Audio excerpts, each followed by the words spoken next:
relationships end. No, really, think about it. Most relationships end. Even the ones that last for a really long time end. And not necessarily because somebody did something wrong. Dating relationships, work relationships, friendships, even family relationships aren't necessarily for life. When a marriage ends, we call it a divorce. And I know a lot about divorce. I've been a divorce lawyer for nearly 20 years. My parents introduced me to the topic at the age of 7. Right? And I've been divorced myself twice. I literally have hundreds of divorce stories. But the message I want to share with you today comes from my own personal experience with divorce. Just so you know, I'm actually not here to make a hero out of divorce. But it's not a villain either. You see, divorce is an opportunity. It's an opportunity to create something new. The definition of divorce is really to separate or dissociate something from something else. And it's necessary to break a bond in order to create a new one. In much the same way, I'm looking for us to divorce the idea of the act of divorce from the individual who was divorced. Could it just be that my marriage ended and not that I'm a failure at marriage? Divorce is a result. It's a result of all of the actions that led up to it. And then it's the opportunity to create something new afterwards. So as you're listening to my stories, I want you to listen with an ear towards what were the actions that led up to this divorce and what were the opportunities created by it. Marriage number 1. 3 years, no kids, right? I met my first husband when I was 19 years old. We dated long distance until a few months before we got married when I was 28. We had a beautiful long distance wedding in Jamaica. The theme was a destination wedding, right? And the theme was long distance. It was very fitting. 75 people came with us. It was all white on a private island. To date, the best party I've ever thrown. And really actually ever attended, but that's not what this is about. It was really a good party. And I was sure, because besides the fact that I was never going to be divorced, not like my parents, I had the makings of everything for a marriage that was going to stand the test of time.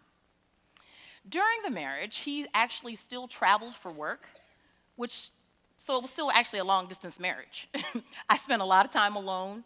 I went to a lot of events unaccompanied. And I called myself single wife. In my mind, that was the best of both worlds. The issue is that in my mind is different from in reality. In my mind is a place I'd call fantasy land. And you guys know fantasy things. And anytime you're saying, I wish, I should, if only, any thoughts or ideas that suggest or imply something different from what's actually happening in reality, you're in fantasy. In my mind, I had a perfect marriage. In reality, I was married to a man who left me for his boyfriend.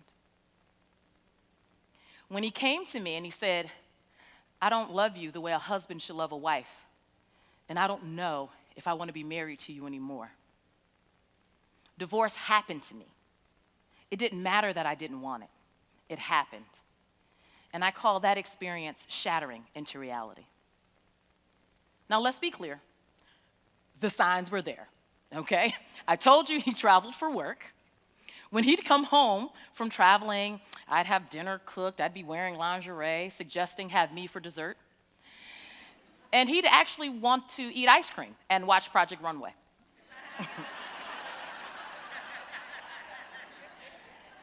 The signs were there, right? The signs were there. And as much as I wanted to not be divorced, the reality is inside of that marriage, I probably never would have had children. And I really wanted a family.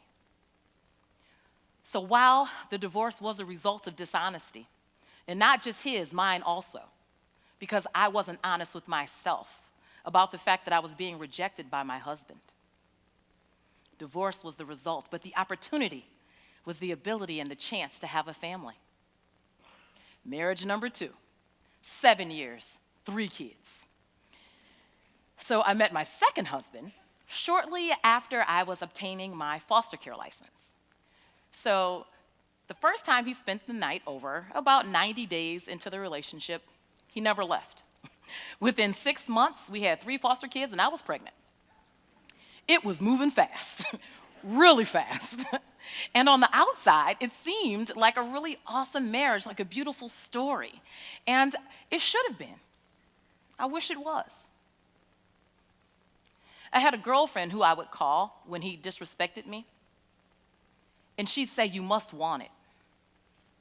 And it hurt. It hurt me when she said that, but it made me think, is she right? No, she's not right. I do not want a husband that calls me a liar and spits in my face. I don't want a marriage where periodically I have to pack up my children and flee. But I also don't want to be divorced twice. I don't want to be a single mother of 3. I don't want the financial burden that comes with divorce, the shame, the guilt, the judgment, the questions. Why'd you stay so long? Why didn't you stay longer? Always the questions. When he blacked my eye the day before my name change hearing, all of a sudden it was clear. I'd been asking the wrong question. The question isn't what I don't want. The question is, what do I want? And what I want was peace, peace of mind, joy, the ability to be a good parent, to be myself. And I couldn't have those things inside of that marriage. And so there was divorce number 2. It was the result of unkindness, and not just his unkindness, my unkindness to myself, my willingness to be small, to accept the unacceptable. But it also brought with it an opportunity for peace, for joy, for me to be myself, for me to be on this stage in front of you sharing the story. And so now I stand before you, a twice divorced, adult child of divorce, divorce lawyer, with hope and excitement for my 3rd marriage. Because I know for a fact that the decisions I've made in the past do not disqualify me from having the marriage I desire in the future. So look out now. Thank you. For my new dating profile, strong, powerful, inspiring woman seeks new opportunity with honest, kind, generous, interesting, and independent man. Thank you.